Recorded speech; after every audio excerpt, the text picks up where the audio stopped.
mujer de avanzada edad fue cruelmente maltratada en Fernando de la Mora por su propia hija. Un vecino grabó lo que le hacía y ahora la fiscalía deberá decidir si imputa a la hija por violencia familiar. La víctima ya está a salvo.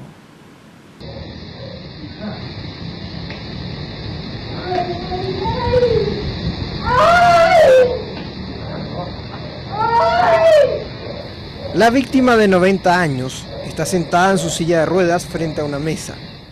La victimaria, su hija, de 69 años de edad.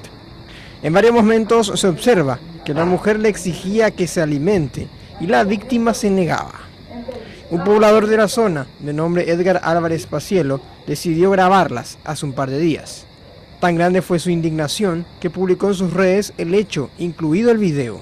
Escribió que llegó a ver cuando la anciana era arrojada de la silla al suelo en otro día.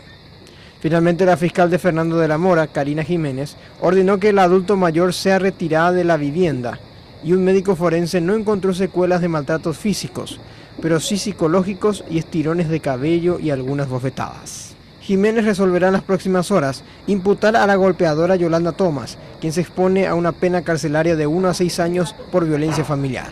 La maltratada se encuentra al cuidado de otra hija porque necesita atenciones especiales. La acusada será sometida a varios estudios para conocer su comportamiento. Según el Código Penal, su edad la estaría salvando de ir a la cárcel del Buen Pastor, teniendo en cuenta que a partir de los 70 años de edad deben estar en prisión domiciliaria o recibir otro tipo de medidas.